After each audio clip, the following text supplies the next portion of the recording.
Hello friends, welcome back to my channel. ಸ್ನೇಹಿತರೆ ನೋಡಿ, ಕೂದಲಿಷ್ಟು ಉದುರ್ತಾ ಇದೆ ಹಾಗೂ ಕೂದಲಲ್ಲಿ ತುಂಬಾ ವೈಟ್ ಹೇರ್ ಸಮಸ್ಯೆ ಜಾಸ್ತಿಯಾಗಿ ಕಾಣಿಸ್ತಾ ಇದೆ. ಅಂದರೆ ಈ ಒಂದು ನ್ಯಾಚುರಲ್ ಆಗಿರುವಂಥ ಹೇರ್ ಡ್ರೈನ ಬಳಸ್ತಾ ಬನ್ನಿ ಸ್ನೇಹಿತರೆ, ನಿಮ್ಮ ವೈಟ್ ಹೇರ್ಸ್ ಕೂಡ ಕಡಿಮೆ ಆಗ್ತಾ ಹೋಗುತ್ತೆ. ನೋಡಿ, ನಾನು ಯಾವ ರೀತಿ ಈ ಒಂದು ಹೇರ್ ಡ್ರೈನ ಪ್ರಿಪೇರ್ ಮಾಡಿ ಈಸಿಯಾಗಿ ನನ್ನ ಹ್ಯಾಂಡ್ಸ್ನಿಂದನೇ ಅಪ್ಲೈ ಮಾಡ್ತಾ ಇದ್ದರೆ ಎಷ್ಟು ಕಪ್ಪು ಬಣ್ಣವಾಗಿ ಕಾಣಿಸ್ತಾ ಇರುವಂಥದ್ದು ನಮ್ಮ ಕೂದಲು ಕೂಡ ನೋಡ್ಬೋದು. ಹಾಗೂ ಎಷ್ಟು ಎಲ್ಲೆಲ್ಲಿ ಕೂದಲೇ ತುಂಬ ಬೊಕ್ಕು ತಲೆ ಕಾಣಿಸ್ತಾ ಇರುವಂಥದ್ದು ಅದು ಕೂಡ ನೀವು ನೋಡ್ಬೋದು ಸ್ನೇಹಿತರೆ. ಈ ರೀತಿ ಈಸಿಯಾಗಿ ನಿಮ್ಮ ಹೇರ್ಸ್ಗೆ ನೀವು ಈ ಒಂದು ಹೇರ್ ಡ್ರೈನ ಅಪ್ಲೈ ಮಾಡ್ಕೊಳ್ಬೋದು ಮನೆಯಲ್ಲೇ ರೆಡಿ ಮಾಡ್ಕೊಂಡ್ಬಿಟ್ಟು ಸ್ನೇಹಿತರೆ. ಹಾಗೂ ಯಾವುದೇ ಒಂದು ಸೈಡ್ ಎಫೆಕ್ಟ್ ಕೂಡ ಬೀಳೋದಿಲ್ಲ ಈ ಒಂದು ಹೇರ್ ಡ್ರೈನಿಂದ ಸ್ನೇಹಿತರೆ. ಈ ರೀತಿ ನಾನು ಮೊದಲಿಗೆ ನಿಮಗೆ ಯಾವ ರೀತಿ ಅಪ್ಲೈ ಮಾಡೋದು ಅಂತ ಕೂಡ ತೋರಿಸ್ತಾ ಇರುವಂಥದ್ದು. ಆ್ಯಂಡ್ ಇವಾಗ ಯಾವ ರೀತಿ ಈ ಒಂದು ಹೇರ್ ಡ್ರೈನ ರೆಡಿ ಮಾಡೋದು ಅಂತ ತೋರಿಸ್ಕೊಡ್ತೇನೆ ಬನ್ನಿ ಸ್ನೇಹಿತರೆ. ನೋಡಿ, ನಾನು ಪೇರ್ಲೆ ಹಣ್ಣಿನ ಗಿಡದ ಎಲೆಗಳನ್ನ ಯೂಸ್ ಮಾಡಿಕೊಂಡು ಈ ಒಂದು ಹೇರ್ ಡ್ರೈನ ಯಾವ ರೀತಿ ಪ್ರಿಪೇರ್ ಮಾಡಬೇಕು ಅಂತ ಇವತ್ತಿನ ಒಂದು ವಿಡಿಯೋದಲ್ಲಿ ತೋರಿಸ್ತೇನೆ ಬನ್ನಿ ಸ್ನೇಹಿತರೆ. ನೋಡಿ, ಈ ರೀತಿ ಫ್ರೆಶ್ ಆಗಿರುವಂಥ ಪೇರಳೆ ಹಣ್ಣಿನ ಎಲೆಗಳನ್ನ ತೊಗೊಂಡ್ಬಿಡಿ ಸ್ನೇಹಿತರೆ. ಇದನ್ನು ಚೆನ್ನಾಗಿ ತೊಳೆದ್ಬಿಟ್ಟು ಇದನ್ನು ಯೂಸ್ ಮಾಡ್ಕೊಂಡ್ಬಿಡಿ. ಯಾಕಂದರೆ ಗಿಡದ ಮೇಲೆ ವಾಹನಗಳ ಡಸ್ಟ್ ಆಗಿರ್ಬೋದು, ತುಂಬಾ ಗಲೀಜುಗಳೆಲ್ಲ ಡಸ್ಟ್ ತುಂಬಾ ಕೂತಿರುತ್ತೆ ಸ್ನೇಹಿತರೆ. ಅದಕ್ಕೋಸ್ಕರ ಇದನ್ನು ತೊಳೆದ್ಬಿಟ್ಟು ಇದನ್ನು ಯೂಸ್ ಮಾಡ್ಕೊಳ್ಬೇಕಾಗುತ್ತೆ. ಅಷ್ಟು ಎಲೆಗಳನ್ನ ನೋಡಿ ನಾನು ಯಾವ ರೀತಿ ಸಪ್ರೇಟ್ ಮಾಡ್ಕೊಳ್ತಾ ಇರುವಂಥದ್ದು. ಎಲೆಗಳಷ್ಟೇ ತೊಗೊಂಡ್ಬಿಡಿ ಸ್ನೇಹಿತರೆ. ಈ ಒಂದು ಎಲೆ ಅಂತೂ ಈಸಿಯಾಗಿ ಸಿಗುತ್ತೆ ಸ್ನೇಹಿತರೆ. ನಿಮಗೆ ಹೊಲದಲ್ಲಿ ಬೇಕಾದರೂ ಸಿಗ್ಬೋದು, ಅಥವಾ ನಿಮ್ಮ ಮನೆಯಲ್ಲಿ ಈ ಒಂದು ಪೇರ್ಲೆ ಗಿಡ ಇದೆ ಅಂದರೆ ಇದನ್ನು ಯೂಸ್ ಮಾಡ್ಕೊಂಡಿದ್ದೀವಿ ಸ್ನೇಹಿತರೆ. ಇದರಿಂದ ನಿಮ್ಮ ವೈಟ್ ಹೇರ್ ಸಮಸ್ಯೆ ತುಂಬಾ ವೇಗವಾಗಿ ಕಡಿಮೆ ಆಗ್ತಾ ಹೋಗುತ್ತೆ ಸ್ನೇಹಿತರೆ.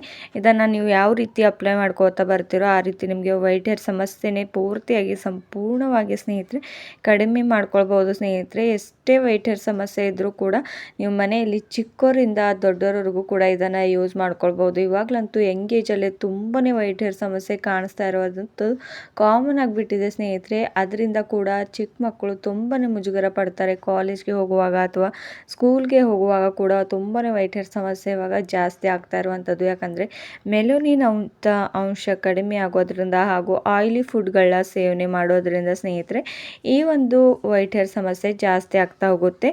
ಇವಾಗ ನೋಡಿ, ಅಷ್ಟು ಎಲೆಗಳನ್ನು ನಾನು ಸಪ್ರೇಟ್ ಮಾಡ್ಕೊಂಡಿರೋದಾಗಿದೆ. ಆ್ಯಂಡ್ ಒಂದು ಮಿಕ್ಸಿ ಜಾರ್ಗೆ ಈ ಒಂದು ಎಲೆನ ಪೂರ್ತಿಯಾಗಿ ಮಿಕ್ಸಿನ ಮಾಡ್ಕೊಂಡು ಬರಬೇಕಾಗುತ್ತೆ ಸ್ನೇಹಿತರೆ. ನೈಸಾಗಿ ಇದರಿಂದ ಪೇಸ್ಟ ಮಾಡ್ಕೊಂಡು ಬರೋಣ ಬನ್ನಿ ಸ್ನೇಹಿತರೆ. ಇವಾಗ ಮುಚ್ಚಳನ ಮುಚ್ಚಿಬಿಟ್ಟು ನಾನು ಈಜಿಯಾಗಿ ಪೂರ್ತಿಯಾಗಿ ಚೆನ್ನಾಗಿ ರುಬ್ಬಬೇಕು ಸ್ನೇಹಿತರೆ. ಸ್ವಲ್ಪ ಕೂಡ ದಪ್ಪವಾಗಿ ಇರಬಾರ್ದು, ಅಷ್ಟು ನೈಸಾಗಿ ರುಬ್ಬಿಟ್ಟು ಇದರ ಪೇಸ್ಟ್ನ ಮಾಡ್ಕೊಂಡು ಬರಬೇಕಾಗುತ್ತೆ. ನೋಡಿ ಸ್ನೇಹಿತರೆ, ಇದರಲ್ಲಿ ನಾನು ಯಾವುದೇ ಒಂದು ವಸ್ತು ಆಗಿರ್ಬೋದು ಅಥವಾ ಯಾವುದೇ ಒಂದು ಮೆಹಂದಿ ಹಾಕಿಲ್ಲ, ಹಾಗೂ ಯಾವುದೇ ಒಂದು ಕೆಮಿಕಲ್ ಯುಕ್ತವಾದಂಥ ಹೇರ್ ಡೈ ಕೂಡ ನಾನು ಯೂಸ್ ಮಾಡೋದಿಲ್ಲ ಸ್ನೇಹಿತರೆ. ನಿಮಗೆ ಲೈವ್ ಆಗಿ ತೋರಿಸ್ತೇನೆ ಎಷ್ಟು ಕಪ್ಪು ಬಣ್ಣಕ್ಕೆ ಬರುತ್ತೆ, ಹಾಗೂ ಇದರಿಂದ ತುಂಬಾ ಎಫೆಕ್ಟಿವ್ ಬೀಳುತ್ತೆ ಸ್ನೇಹಿತರೆ. ಇದರಿಂದ ಯಾವುದೇ ಒಂದು ಸೈಡ್ ಎಫೆಕ್ಟ್ ಬೀಳೋದಿಲ್ಲ, ಹಾಗೂ ಇದರಿಂದ ನಿಮ್ಮ ಹೇರ್ಸ್ಗೆ ತುಂಬಾ ಪ್ರಯೋಜನ ಆಗುತ್ತೆ ಸ್ನೇಹಿತರೆ. ನಿಮ್ಮ ಕೂದಲು ಕೂಡ ಇದಕ್ಕೆ ಬೆಳೆಯೋದಕ್ಕೆ ಹೆಲ್ಪ್ ಮಾಡುತ್ತೆ, ಹಾಗೂ ನಿಮ್ಮ ಹೇರ್ ಫಾಲ್ ಸಮಸ್ಯೆ ಕೂಡ ಕಂಟ್ರೋಲ್ ಮಾಡ್ಕೊಳ್ಬೋದು ಸ್ನೇಹಿತರೆ ಈ ಒಂದು ನ್ಯಾಚುರಲ್ ಆಗಿರುವಂಥ ಹೇರ್ ಡ್ರೈನಿಂದ. ಇವಾಗ ನೋಡ್ಬೋದು, ನಾನು ಮಿಕ್ಸಿ ಜಾರ್ನ ಮಾಡ್ಕೊಂಡು ಬಂದಿರೋದಾಗಿದೆ. ಆ್ಯಂಡ್ ಇದನ್ನು ಯಾವ ರೀತಿ ನೋಡಿ, ಇಷ್ಟು ರೀತಿ ಚೆನ್ನಾಗಿ ನಾನು ಪೂರ್ತಿಯಾಗಿ ಪೇಸ್ಟ್ ಕೂಡ ಮಾಡ್ಕೊಂಡಿರೋದು ಬಂದಿದೆ ಸ್ನೇಹಿತರೆ. ಸ್ವಲ್ಪ ಪ್ರಮಾಣದಲ್ಲಿ ನೀವು ಇದರಲ್ಲಿ ನೀರನ್ನು ಆ್ಯಡ್ ಮಾಡ್ಕೊಳ್ಬೋದು, ಜಾಸ್ತಿ ನೀರನ್ನು ಆ್ಯಡ್ ಮಾಡ್ಕೊಳ್ಳೋದಕ್ಕೆ ಹೋಗಬೇಡಿ. ಯಾಕಂದರೆ ನಿಮ್ಮ ಹೇರ್ಸ್ಗೆ ಹಚ್ಕೊಳ್ಳುವಾಗ ಚೆನ್ನಾಗಿ ಅಂಟ್ಕೊಳ್ಳೋದಿಲ್ಲ. ಅದಕ್ಕೋಸ್ಕರ ಸ್ವಲ್ಪ ಪ್ರಮಾಣದಲ್ಲೇ ನೀರನ್ನು ಆ್ಯಡ್ ಮಾಡ್ಕೊಳ್ಬೇಕಾಗುತ್ತೆ. ಆ್ಯಂಡ್ ಇದನ್ನು ನೆಕ್ಸ್ಟ್ ಇವಾಗ ಏನು ಮಾಡಬೇಕು ಅಂತ ಅದು ಕೂಡ ತಿಳಿಸ್ತೇನೆ ಬನ್ನಿ. ಒಂದು ಕಬ್ಬಿಣದ ಬಾಂಡೆ ಅಥವಾ ಈ ರೀತಿ ನೋಡಿ ಚಿಕ್ಕದಾಗಿರ್ಬೋದು, ಅಥವಾ ಯಾವುದೇ ರೀತಿ ನಿಮ್ಮ ಹತ್ರ ಕಬ್ಬಿಣದ ಪಾತ್ರೆ ಇದ್ದರೆ ಅದರಲ್ಲಿ ಈ ಅಷ್ಟು ಪೇಸ್ಟನ್ನು ಆ್ಯಡ್ ಮಾಡ್ಕೊಂಡ್ಬಿಡಿ ಸ್ನೇಹಿತರೆ. ನೋಡಿ, ಸಂಪೂರ್ಣವಾಗಿ ಅಷ್ಟು ಪೇಸ್ಟ್ನ ಇದರೊಳಗಡೆ ಆ್ಯಡ್ ಮಾಡಿಬಿಟ್ಟು ಪೂರ್ತಿ ಓವರ್ ನೈಟ್ ಇದನ್ನು ಹಾಗೆ ಬಿಡಬೇಕಾಗುತ್ತೆ ಸ್ನೇಹಿತರೆ. ನೋಡಿ, ಇದನ್ನು ಪೂರ್ತಿಯಾಗಿ ಓವರ್ ನೈಟ್ ಬಿಟ್ಟಿದ ತಕ್ಷಣ ನಮ್ಮ ಹೇರ್ಸ್ಗೆ ತುಂಬಾ ಒಳ್ಳೆಯ ರಿಸಲ್ಟ್ ಕೊಡುವಂಥ ಈ ಒಂದು ನ್ಯಾಚುರಲ್ ಹೇರ್ ಡ್ರೈ ರೆಡಿ ಆಗುತ್ತೆ ಸ್ನೇಹಿತರೆ.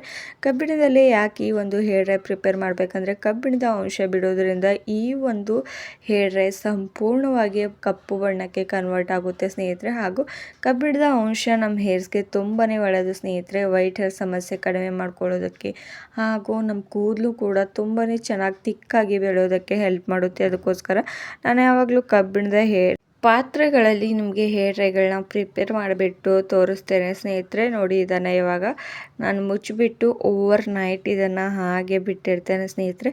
ಹಾಗೂ ಇದನ್ನು ಯಾವ ರೀತಿ ಅಪ್ಲೈ ಮಾಡಬೇಕು ಅಂತ ಅದು ಕೂಡ ಹೇಳ್ತೇನೆ ಸ್ನೇಹಿತರೆ. ನೋಡಿ, ಇವಾಗ ಪೂರ್ತಿಯಾಗಿ ಒಂದು ಪ್ಲೇಟ್ನ ಈ ರೀತಿ ಮುಚ್ಚಿಬಿಟ್ಟು ಹಾಗೆ ಇಟ್ಬಿಡಿ ಸ್ನೇಹಿತರೆ. ಹಾಗೂ ಇದನ್ನು ನೀವು ಹೇರ್ ವಾಶ್ ಮಾಡಿಬಿಟ್ಟು ಅಪ್ಲೈ ಮಾಡ್ಕೊಳ್ಳುವಂಥ ಅವಶ್ಯಕತೆ ಇಲ್ಲ. ಹಾಗೆ ನೀವು ಅಪ್ಲೈ ಮಾಡಿದ್ರು ಚೆನ್ನಾಗಿ ಕೂತ್ಕೊಳ್ಳುತ್ತೆ ಸ್ನೇಹಿತರೆ. ಯಾಕಂದರೆ ಪೇರ್ಲೆ ಹಳ್ಳಿಯಿಂದ ಈ ಒಂದು ಹೇರ್ ಡ್ರೈ ಮಾಡಿರುವಂಥದ್ದು ನೋಡ್ಬೋದು. ಓವರ್ ನೈಟ್ ನಾನು ಹಾಗೆ ಬಿಟ್ಟಿರೋದು ಸ್ನೇಹಿತರೆ. ಎಷ್ಟು ಚೆನ್ನಾಗಿ ಕಲರ್ ಬಂದಿದೆ ಅಂತ. ಈ ಒಂದು ನ್ಯಾಚುರಲ್ ಹೇರ್ ಡ್ರೈ ನಿಮಗೆ ಇನ್ನೂ ಸ್ವಲ್ಪ ಸ್ವಲ್ಪ ಹಸಿರು ಕಾಣಿಸ್ತಾ ಇರುವಂಥದ್ದು ನೋಡಿ. ಇವಾಗ ಎಷ್ಟು ಕಪ್ಪು ಬಣ್ಣ ಕೂಡ ಆಗಿರುವಂಥದ್ದು ಸ್ನೇಹಿತರೆ. ಇದನ್ನು ಈಸಿಯಾಗಿ ನಿಮ್ಮ ಕೈಯಿಂದನೇ ನೀವು ಹೇರ್ಸ್ಗೆ ಅಪ್ಲೈ ಮಾಡ್ಕೊಳ್ಬೋದು ಸ್ವಲ್ಪವಾಗಿ. ನಾನು ಮೊದಲಿಗೆ ಯಾವ ರೀತಿ ಅಪ್ಲೈ ಮಾಡಬೇಕು ಅಂತ ಅದು ಕೂಡ ತೋರಿಸಿರುವಂಥದ್ದು ಸ್ನೇಹಿತರೆ. ಹಾಗೂ ಇದನ್ನು ಒಂದೇ ಸಲಕ್ಕೆ ಅಪ್ಲೈ ಮಾಡೋದ್ರಿಂದ ನಿಮಗೆ ಚೆನ್ನಾಗಿ ರಿಸಲ್ಟ್ ಬರೋಲ್ಲ ಸ್ನೇಹಿತರೆ. ಇದನ್ನು ನೀವು 1-2-3 ಟೈಮ್ಸ್ ಅಪ್ಲೈ ಮಾಡಬೇಕು. ಯಾಕಂದರೆ ನ್ಯಾಚುರಲ್ ಹೇರ್ ಡ್ರೈ ನೀವು ಹಚ್ಚಿದ ತಕ್ಷಣವೇ ರಿಸಲ್ಟ್ ಬರೋದಿಲ್ಲ ಸ್ನೇಹಿತರೆ. ನೋಡಿ ಕೈಗಳು ಕೂಡ ಎಷ್ಟು ಕಪ್ಪು ಬಣ್ಣಕ್ಕೆ ಕಾಣಿಸ್ತಾ ಇರುವಂಥದ್ದು ಅಂತ. ಇದನ್ನು ನೀವು ಈಸಿಯಾಗಿ ನಿಮ್ಮ ಹೇರ್ಸ್ಗೆ ಅಪ್ಲೈ ಮಾಡಿಬಿಟ್ಟು ನೀವು ನಾರ್ಮಲ್ ವಾಟರ್ನಿಂದ ಹೇರ್ ವಾಶ್ ಮಾಡ್ಕೊಳ್ಬೋದು. ನೆಕ್ಸ್ಟ್ ಡೇ ನೀವು ಶಾಂಪು ಬೇಕಾದರೂ ಹಾಕಿಬಿಟ್ಟು ನೀವು ತಲೆನ ಸ್ನಾನ ಮಾಡ್ಕೊಳ್ಬೋದು ಸ್ನೇಹಿತರೆ. ತಲೆ ಸ್ನಾನ ಮಾಡ್ಕೊಳ್ಳುವಾಗ ಡಿಕಾಷನ್ನ ಮಾಡಿಬಿಟ್ಟು ಅದರೊಳಗಡೆ ಶಾಂಪೂನ ಆ್ಯಡ್ ಮಾಡಿಬಿಟ್ಟು ನೀವು ಹೇರ್ಸ್ಗೆ ಅಪ್ಲೈ ಮಾಡ್ಕೊಳ್ಬೋದು ಸ್ನೇಹಿತರೆ ನೀರಲ್ಲಿ. Thank you for watching. ಮತ್ತೊಂದು ವಿಡಿಯೋದಲ್ಲಿ ಮತ್ತೆ ಸಿಗೋಣ. Take care.